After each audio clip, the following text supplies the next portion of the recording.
umaga mga kabula lords. So, time check. Time check tayo ngayon is 3:02 no, ng madaling araw. So, andito tayo ngayon para mag-vlog. Gawa nung itong mga nakaraang araw, hindi tayo nakapag-vlog. So, ano lang, gusto lang natin mag-komento about dito sa mga akbayan. May mga bagay kasi na kailangan natin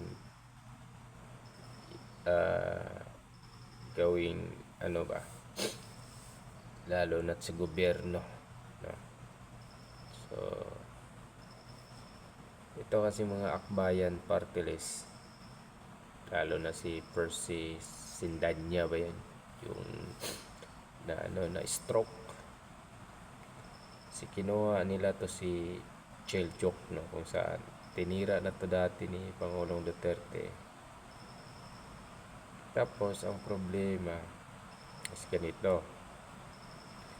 Ito kasi si Sir Sindanya, nagko-comment kasi siya about kay Congressman Pulong Duterte. Dahil si Congressman Pulong kasi nag-ano siya doon sa mga kritiko ng dating Pangulong Rodrigo Duterte, kung saan binanatan nila ng husto, lalo na yung mga ginagawa niyang nakakabuti para sa bayan, nakakabuti para sa nakakarami. Tapos itong mga kritiko, sabi kasi ni Sindanya, no, ng Akbayan Representatives, na itong si Pulong Duterte is mabilis daw mag-comment, mag-action. Ganun ba daw din siya kabilis gumawa ng batas, no?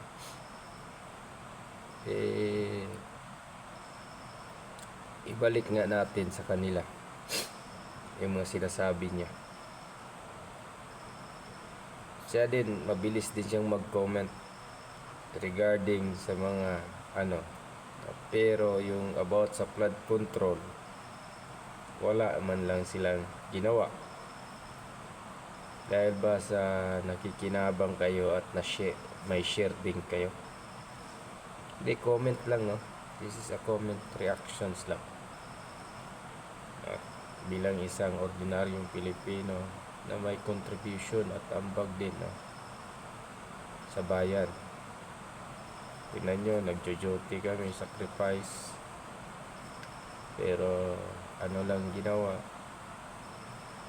maliit na sahod, pinag-interesan pang nakawin para sa mga dimuho.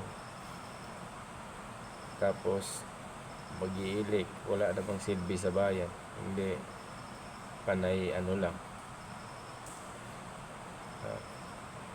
Dati-rati kasi nung tumakbo pang presidente itong si Danyonyo, napaka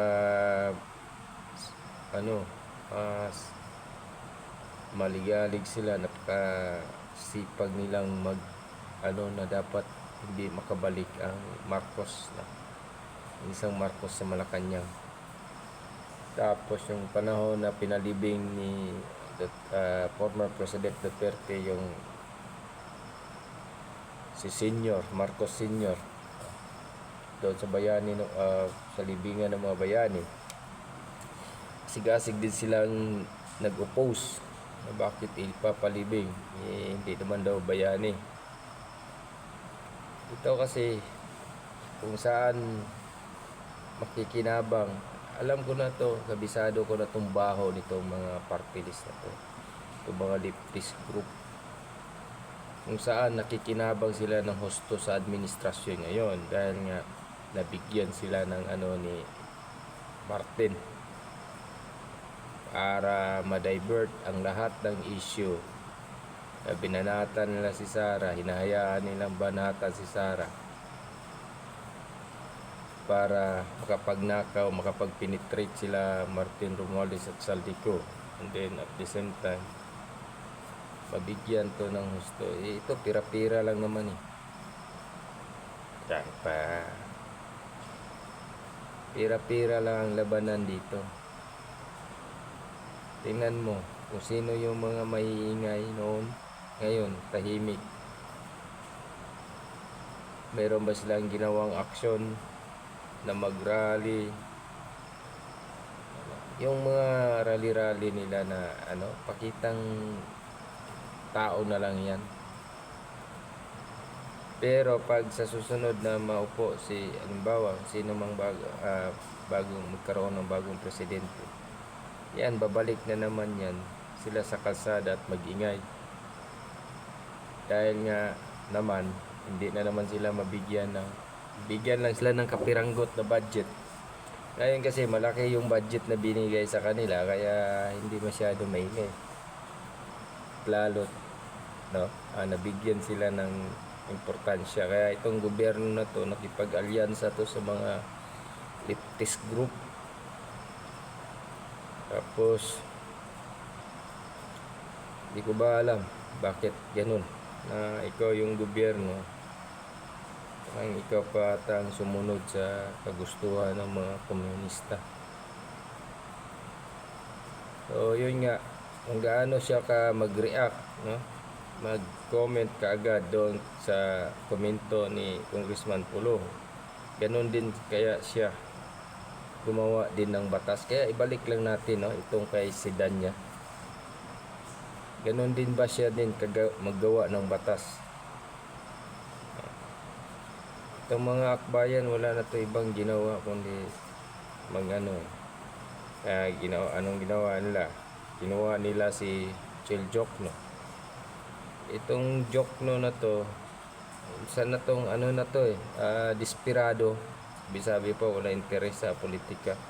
Ilang beses ka nang tumakbong senador, tapos talo, hanggang sa napadpad ka sa akbayan.